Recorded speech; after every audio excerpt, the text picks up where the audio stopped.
Good morning, my fellow yoga travelers. I'm mighty glad to be alive today, and I hope that you are too, as we continue to live, laugh, love, learn, linger, and live the life we love. Well, it's Tuesday, so it's Song Day. John Denver, 1966. All my bags are packed, I'm ready to go. I'm standing here outside your door. I hate to wake you up to say goodbye. But the dawn is breaking, it's early morn. The taxi's waiting, he's blowing his horn. Already I'm so lonesome I could die. So kiss me and smile for me. Tell me that you'll wait for me. Hold me like you'll never let me go. I'm leaving on a jet plane. Don't know when I'll be back again. Oh, babe, I hate to go.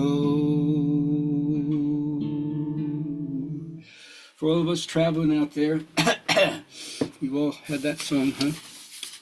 Felt it. All right, so where are we today? My friends are doing the journaling writing, or the what I call the elevating the conversation by thinking about this, discussing with someone who's open to this, or getting back to me and we can discuss it together. The word exile is really an important one to look at. It literally means being cut off from your homeland. But for me, it doesn't mean the homeland of geography necessarily, but the homeland of meaning. People are barred from their native country, you could say. Person who lives away from their native country, whether by choice or compulsion. Well, this is what I think of the native country as spirit. And we can all feel like we're abandoned, that we're orphaned, that we don't belong, we have no place to fit. Like Jesus says, foxes have their holes and birds have their nests, but the Son of Man has nowhere to lay his head. So we're all Jewish in the sense that we're all in the diaspora and trying to return home to our homeland, except it isn't a geographical place, in my opinion. So let me know what you think about your own exile, your own abandonment, your own inner orphan, and we'll share. All right, moving on. BKS Anger, my teacher always says, today is a day of dedication to what you've already taken on. Don't let your dedication drop even when failures are pressing, because failure leads to determination.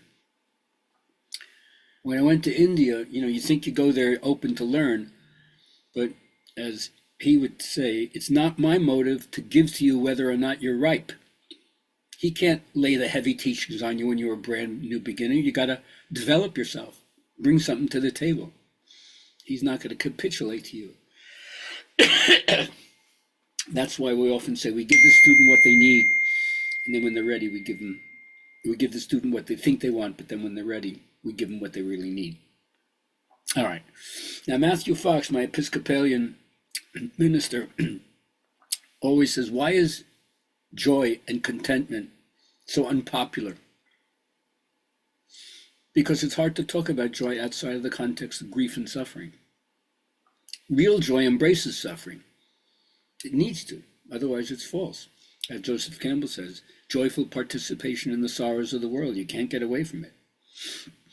And so I walk my lament on a path of joy. Do you? They're not mutually exclusive.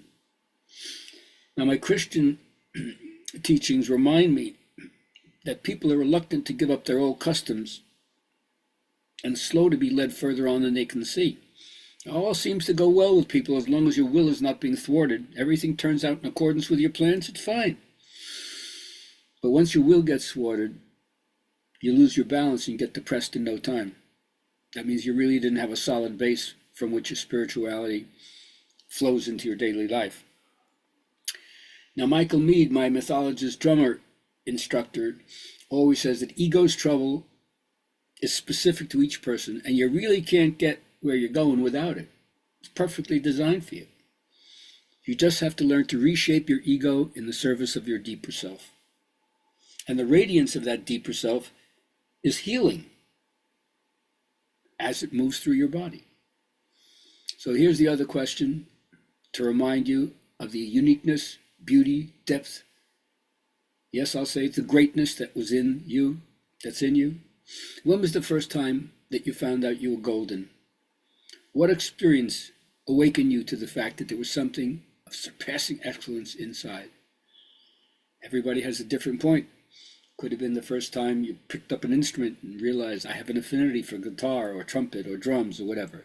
Or whether you were drawing and realized that art, or it could have been your heart. I remember the first time I saw the Jerry Lewis telethon for cerebral palsy children. It broke my heart.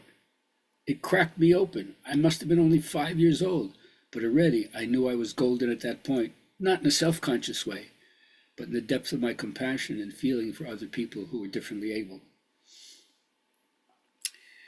Now, Pablo Coelho in his book, The Alchemist, says something really interesting, that, if someone isn't what we want them to be, we get angry. We want other people to be what we want them to be, and we get angry if they're not.